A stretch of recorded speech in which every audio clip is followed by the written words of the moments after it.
Fala aí, meus queridos, muito bem-vindo ao canal.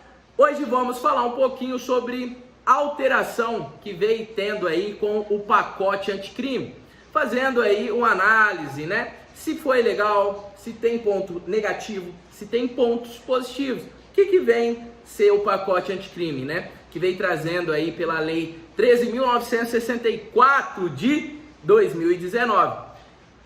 A primeira mudança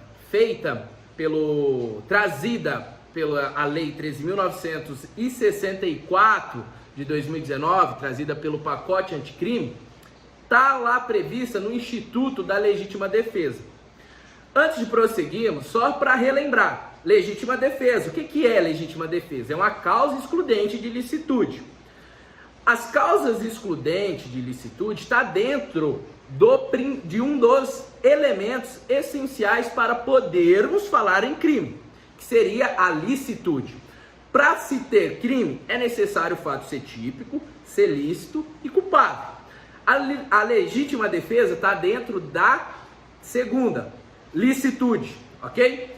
A legítima defesa, para que se podemos falar, é uma excludente de licitude, legítima defesa, é necessário ter uma agressão injusta, essa agressão ser atual ou iminente, ter o meio necessário e a utilização desse meio necessário moderado, ok?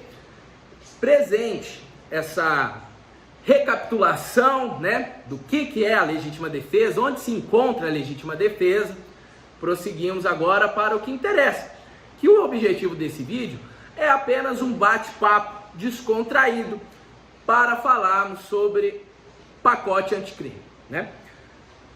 A alteração trazida, então, pelo pacote anticrime no artigo 25, que trata-se da legítima defesa, foi a implementação do parágrafo único, que vai nos tratar sobre uma legítima defesa específica para agentes públicos, policiais, militares, civis, guardas de bancos, né? Por quê? Lá no parágrafo único vai nos trazer o seguinte, né?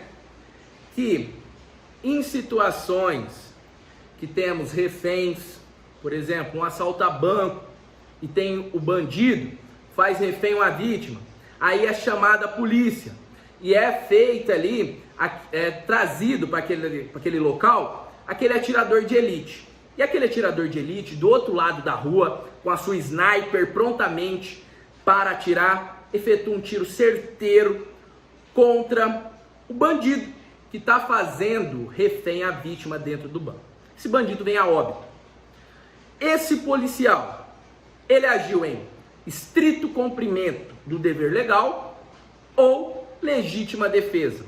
Ele está amparado por qual das causas excludentes de licitude? Por isso que veio o pacote anticrime falar, irmão, nesse cenário, especificamente para os agentes públicos, nessa hipótese, é legítima defesa. No meu ver, não tem nem muito o que se falar foi meio, para mim, eu, Jefferson, leigo no assunto, aprendendo todos os dias, não tem muita importância a aplicação desse instituto, do pacote anticrimes para a legítima defesa. Por quê? Porque se ele mata lá o bandido, né, ele já estaria amparado ali por legítima defesa de terceiro, né, o policial no caso. Mas veio trazendo apenas para sanar debates doutrinários, que foi esse que eu coloquei. Se ele responderia por exercício, cumprimento do dever legal ou legítima defesa. Então, vem a primeira mudança do pacote anticrime, é o incremento, né, a implantação do parágrafo único no artigo 25 do Código Penal, dizendo que a legítima defesa para agentes públicos se aplica a regra do CAPT, que seria atuar ali no atual perigo iminente, usar os meios necessários, moderação do uso desses meios.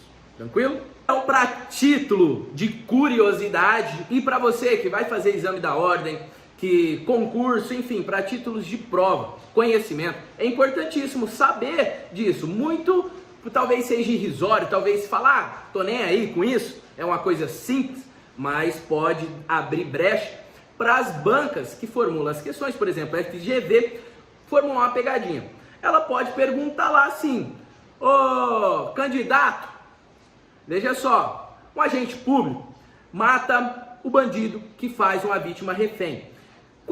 Ele está amparado por qual causa excludente de licitude? Obviamente que vai ser muito mais ferrada a questão do que isso, mas só para você entender. E vai ter lá, exercício, cumprimento, dever legal, que é a primeira coisa que vem na cabeça. Dever legal, tem obrigação legal de agir, aquele cara tem a obrigação legal de agir, vou marcar, vai tomar pau, vai errar a questão. Vamos para a próxima alteração, meu povo. A próxima alteração trata-se da pena de multa. Temos 3 tipos de pena: privativa de liberdade, restritiva de direito e multa. Em algum dos crimes, você praticamente, resumindo, sendo simples, claro, direto, quase todos os crimes, vai ter a pena de multa aí como, ou multa, né? Enfim, recibo de direito e multa, ou recibo de liberdade e multa, enfim, é a pena de multa. Sobre a alteração trazida, para podermos falar, é necessário entender como que funcionava antes. Para podermos falar, ó, antes era assim, hoje o pacote anticrime é assim.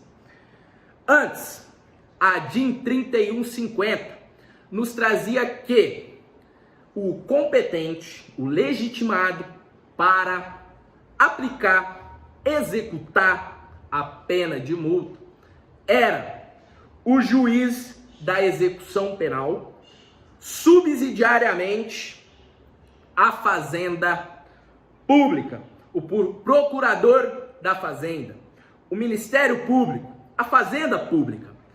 Ou seja, a DIN 3150, antigamente, legitimado para aplicar a pena de multa, execução penal. Na execução penal, o juiz de execução penal vai fazer isso.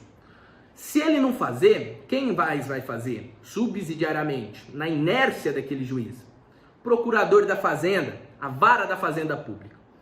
Veio o pacote anticrime e falou: amigão, agora vai ser diferente. Agora não tem mais essa de ser nada subsidiário. Agora não tem essa de MP, de procurador, de vara da Fazenda Pública aplicar se você ficar inerte. Você agora, execução penal, não tem mais essa faculdade de ficar inerte e de mandar lá pro outro. Você, execução penal, juiz da execução penal, que vai ser o responsável em aplicar, o legitimado em aplicar a pena de multa. Essa que foi a alteração aí uma da segunda alteração do pacote anticrime. Terceira alteração do pacote anticrime, que para muitos de vocês que ainda não tiveram contato, que possa ser o primeiro contato que está tendo com esse assunto, vai assustar um pouco. Vai falar: nossa, será, meu Deus? Enfim, veja só. Alteração.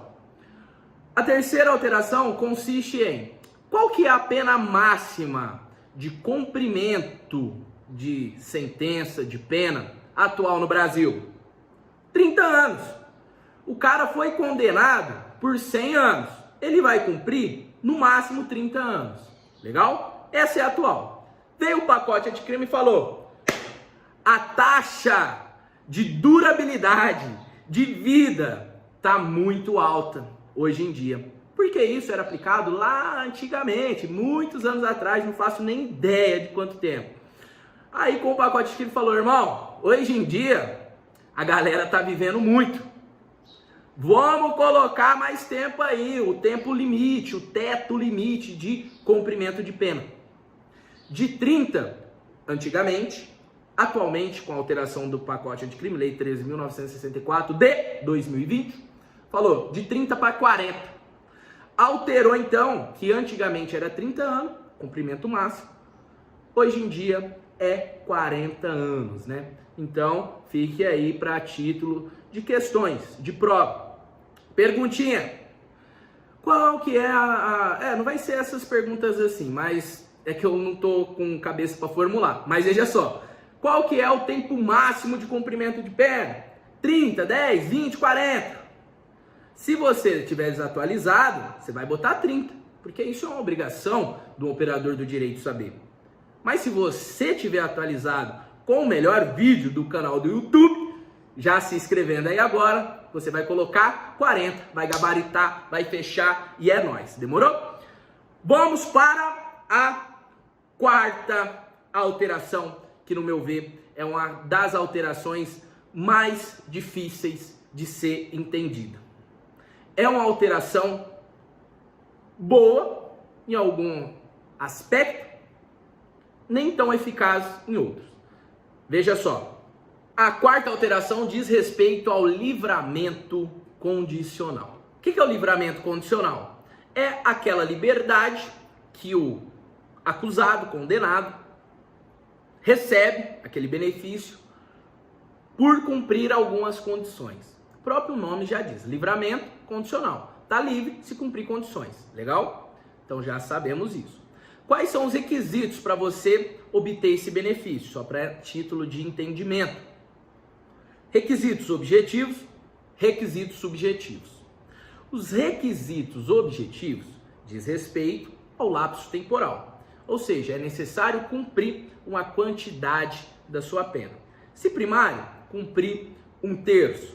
Se reincidente em crime doloso, cumprir metade. E se condenado por crime hediondo, cumprir 2/3 da pena. Quanto aos requisitos subjetivos, diz respeito ao merecimento, diz respeito a pessoas ter se comportado. Tanto é que o primeiro requisito para obter o livramento condicional dos requisitos subdivididos em dois objetivos, subjetivos, objetivos, vimos que trata-se de lapso temporal, cumprir um período da pena, já falamos, subjetivos, merecimento, primeiro requisito, bom comportamento. Segundo requisito, que é aí que o bicho pega, que é aí que entra o nosso objetivo, pacote anticrime. Veio o pacote anticrime no segundo requisito e deixou esse enredo. Segundo requisito é não ter cometido falta grave nos últimos, circula, 12 meses. Por que nos últimos 12 meses? Aí que entra. Antes da gente prosseguir com esse debate, essa crítica, veja só o que precisamos entender. Presta muita atenção, que é de difícil entendimento. Lembram da progressão de regime? Que também, assim como o livramento condicional, é um benefício oferecido aí, dado pro condenado? Legal, já lembra. Então, para a progressão de regime, se você lembra, você sabe que um dos requisitos também é cumprir 1/6 da pena, considerando que ele inicia no fechado para poder ir para o semiaberto. Legal. Feito isso, guarda isso na sua cabeça. O livramento condicional, já sabemos que também é necessário ter que cumprir um determinado lapso temporal, considerando que é primário, 1/3 da pena. Só para você conseguir visualizar melhor, 1/3 é maior do que 1/6 na área jurídica, tranquilo? Na linha temporal, primeiro cumpre 1/6, depois 1/3, para você entender. 1/3 é mais, entre aspas, pesado, mais pena a ser cumprida, tranquilo? Superada essa etapa, imaginemos o seguinte exemplo. Adalberto, condenado em 2010. Condenado em 2010 por 10 anos. Vai ficar enjaulado 10 anos. Vai sair então em 2020. Foi condenado em 2010. Para ele obter o benefício da progressão de regime, ele precisa cumprir 1/6 da pena. Para ele obter o benefício do livramento condicional, ele precisa cumprir 1/3 da pena, considerando que ele é primário. Superado? Agora, vamos para a leitura da súmula 441 do STJ. A súmula do 441 do STJ, abre aí no seu celular, no seu Google, diz que a falta grave não interrompe o prazo para a contagem do livramento condicional. Desde que, aí entra a alteração do pacote anticrime, não tenha sido nos últimos 12 meses. Mas o que quer dizer, então, essa alteração? Essa alteração veio para corrigir qual lacuna, qual buraco, qual erro. Por quê? Para progressão de regime, a falta grave, ela interrompe, ela inicia novamente. Se você está pleiteando o benefício da progressão de regime e comete uma falta grave, você vai voltar tudo para trás. Vai falar, irmão, vai e esquece. Vai ter que voltar lá em 2010 e cumprir de novo mais um terço, entre aspas. Já no livramento condicional, antigamente, antes da alteração, não era dessa maneira.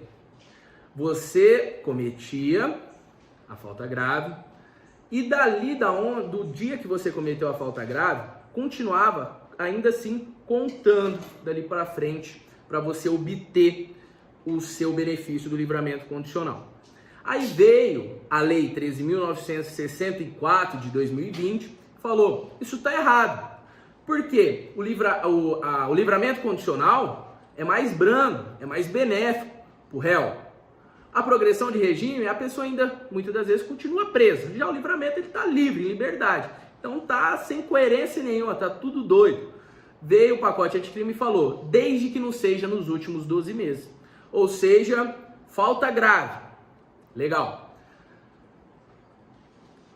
Continua. Porém, essa falta grave para você, aí deu lá o cumprimento de um terço, mas 10 meses atrás você praticou a falta grave. Aí veio o pacote anticrime e falou, esse fulano aí não vai poder se beneficiar pelo livramento condicional não, porque ele está dentro dos 12 meses ainda. Ele praticou falta grave nos últimos 12 meses. Então só por isso que teve esse desentendimento, né? Então, súmula 441, para título de questões, prova, falta grave, interrompe o livramento condicional? Aí você, às vezes, lembra lá que tem a súmula e fala, sim, interrompe, mas complementa aí no seu VAD, se não tiver, desde que não seja praticada nos últimos 12 meses. Difícil mesmo de entender, nem eu entendi muito bem. Espero que você também tenha conseguido entender um pouquinho que eu consegui entender, se é que me entende. Enfim, vamos para a próxima alteração. A quinta alteração diz respeito aos efeitos da sentença condenatória. Para adentrar nessa alteração, já vamos imaginar o seguinte cenário. Vamos imaginar que o fulano A, ele declara uma renda de R$10.000 mensais. Legal, renda declarada, tudo lícito. Porém, após investigações, é especulado que ele tem um montante de patrimônio de R$1 bilhão. Isso é muito valor. Como que essa pessoa declara uma renda de 10 mil e tem 1 bilhão em patrimônio? Tem alguma coisa errada. Essa diferença veio o pacote anticrime e falou, nos crimes apenados superiores a 6 anos, poderá ser decretada a perda dos bens adquiridos de maneira ilícita do valor da diferença da declaração de renda. Nesse exemplo que a gente deu, o valor que está entre 10 mil a 1 bilhão vai ser aquele espaço, tá aqui 10 mil, aí tem aquele bem, tudo que não tem declaração e chega aqui num bilhão.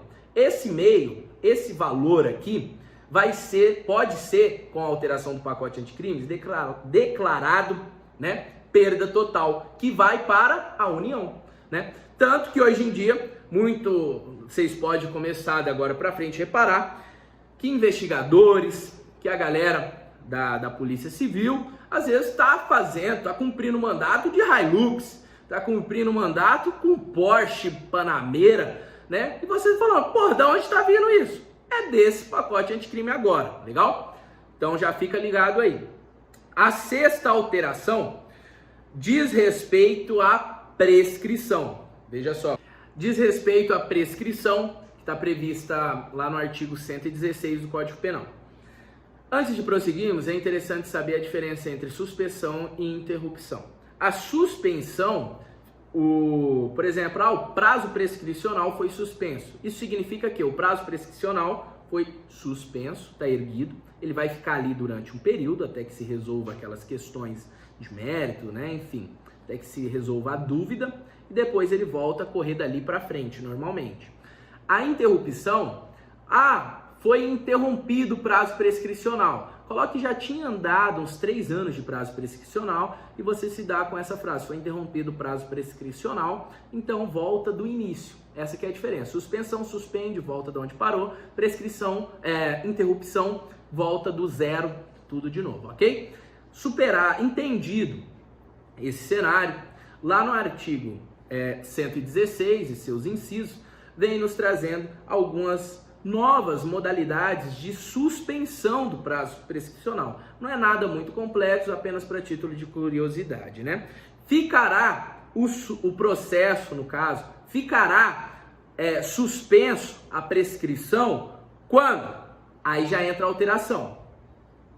Quando o agente cumpre pena no exterior, então veio o pacote que ele falou, se o agente está cumprindo pena no exterior, vai ficar suspenso o prazo prescricional dele, que foi aqui no Brasil, por exemplo.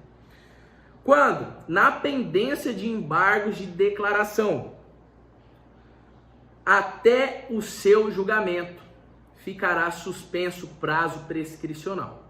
Esse segundo inciso foi para retardar, para corrigir uma lacuna que tinha, porque às vezes a pessoa ficava colocando embargo de declaração atrás de embargo de declaração para ir correndo a prescrição, que antes não tinha essa suspensão. Para quando recorria com embargo de declaração de um crime, por exemplo, sei lá, foi condenado por homicídio, enfim, coloca aí, não lembro de cabeça, tem que jogar lá no 106 do Código Penal, mas não lembro de cabeça, coloca o prazo prescricional do homicídio é de 8 a 10 anos, coloca 10 anos então, que é fácil, 10 para fazer a conta. Então, a pessoa inicia lá, o prazo prescricional correndo, o Estado vai perdendo a perda de punibilidade sobre aquele indivíduo que não está preso ainda, está lá, cometeu em 2010. Em 2012, o Estado encontra aquele carinha, fala, irmão, te achei, vem pra cadeia. Só que aquele carinha tem um advogado que se julga o sabidão e fala, vou colocar embargo de declaração. Aí aquele advogado, daquele carinha, coloca um embargo de declaração e na mentalidade dele, antigamente, na verdade, ficaria suspenso e o prazo prescricional ia contando até que se julgava. Aí coloca que faltava 2 anos, que encontrou aquele cara para terminar o prazo de prescrição, aquele advogado malandro, colocou embargo de declaração, finalizou 10 anos, que era o nosso exemplo, o Estado perdeu a pretensão punitiva sobre aquele indivíduo. Veio o pacote anticrime, eu apoio, eu gostei dessa modificação e falou, calma lá, seu advogado malandro, pera aí, meu chapa, agora vai suspender, caso se você ficar nessa loucura de ficar querendo me enrolar com o embargo de declaração, suspendeu, quando julgar, volta de novo, legal? Então essa alteração do pacote anticrimes contra a prescrição é uma das principais, diz respeito à suspensão da prescrição. Artigo 116, inciso 2º, é uma das principais, inciso 2º, legal? Ou quando também tiver no cumprimento da suspensão condicional do processo, sursi ali, né? Se você tiver beneficiado pela suspensão condicional do processo, também fica suspenso o prazo prescricional, depois volta, depois você cumprir, caso seja mais de 2 crimes. Legal? Vamos para a 7ª alteração. Eu vou já me adiantando aqui pro vídeo, provavelmente esse vídeo já tá beirando 15 minutos, mas está sendo um vídeo com muita informação, né? Então, realmente não tem como. Tô me esforçando, falando mais rápido, resumindo o máximo para passar o entendimento. Mas veja só, a 7ª alteração tá lá no roubo 157, no seu inciso 4º, tranquilo?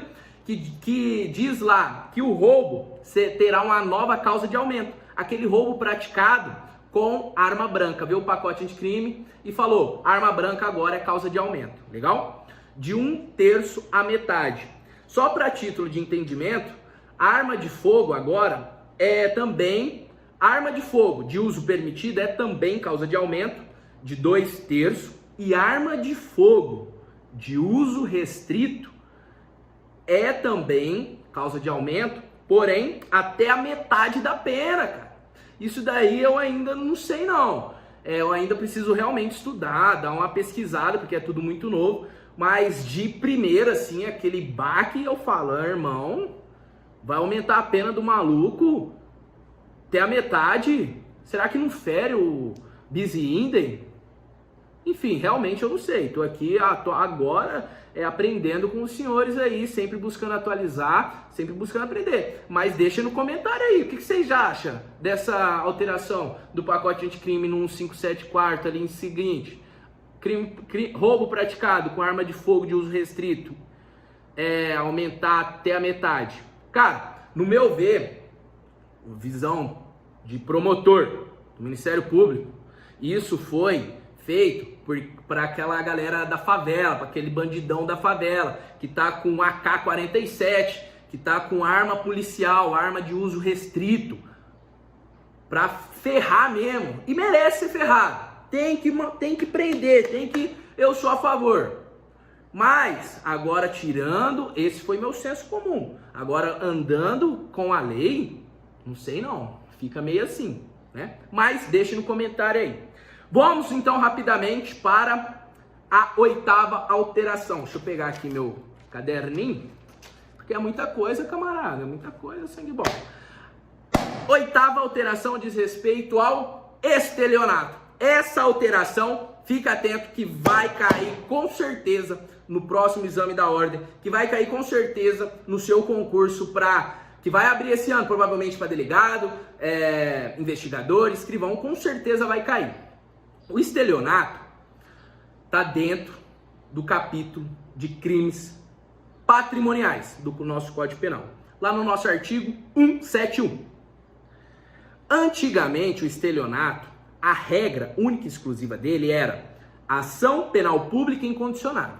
Lembra o que é ação penal pública incondicionada? Aquela em que, se o Ministério Público tiver ciência desse caso, independentemente de representação, de requisição do Ministro da Justiça, o Ministério Público vai ajuizar a denúncia. Legal? Ação pública incondicionada, antigamente. Veio o pacote anticrime e falou, não vai ser mais ação penal pública incondicionada por estelionato. Só o estelionato. Porque a regra, isso é a regra geral do capítulo dos crimes patrimoniais, isso é a regra, é incondicionada, tirando lá do 188, enfim, que é crimes com descendentes, ascendentes, enfim, que aí é condicionadas para preservar o bom costume, coisa antiga. Mas, salvo isso, a regra, tirando essa exceção, era tudo incondicionada, mas veio o pacote anticrime e falou, salvo o estelionato, que estava dentro da regra das incondicionadas, agora o estelionato, veja só, é regra condicionada à representação, requisição do Ministro da Justiça.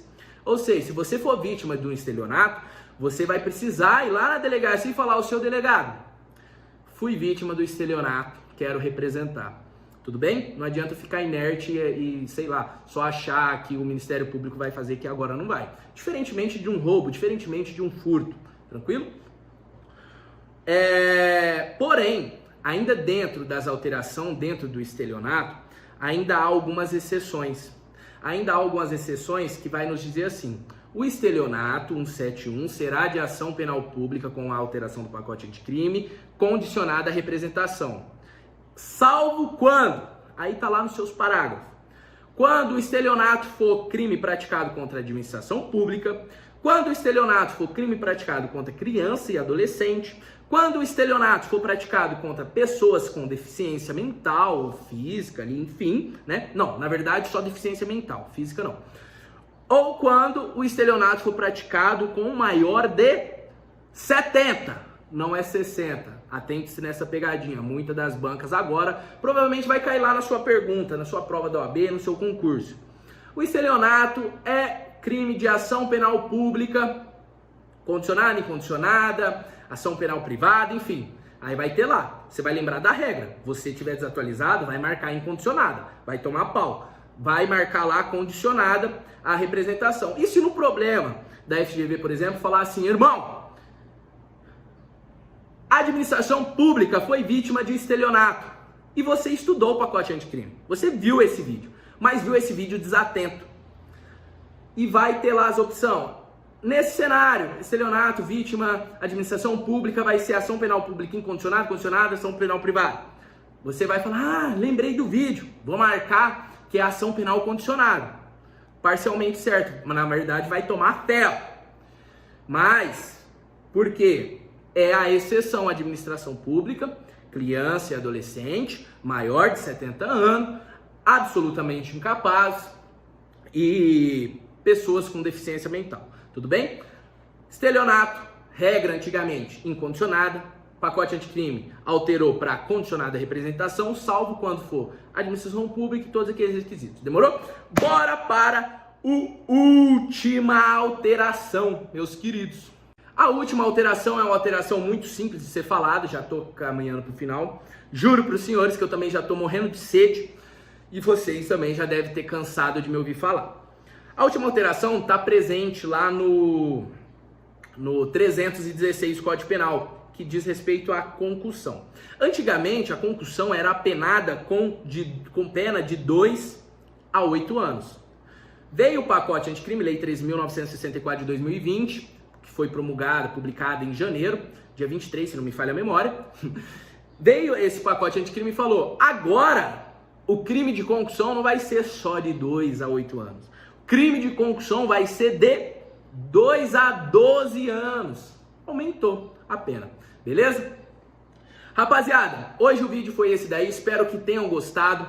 Se gostou, fideliza aí na inscrição, compartilha com a galera. Foi uma maneira mais simples, descontraída de trazer também mais direta a alteração feita aí no pacote anticrime. E lembre-se, atualize e chama a gente aí no Instagram, @JeffBlindão. Deve estar passando na tela aqui agora, quer ver? É nóis, valeu!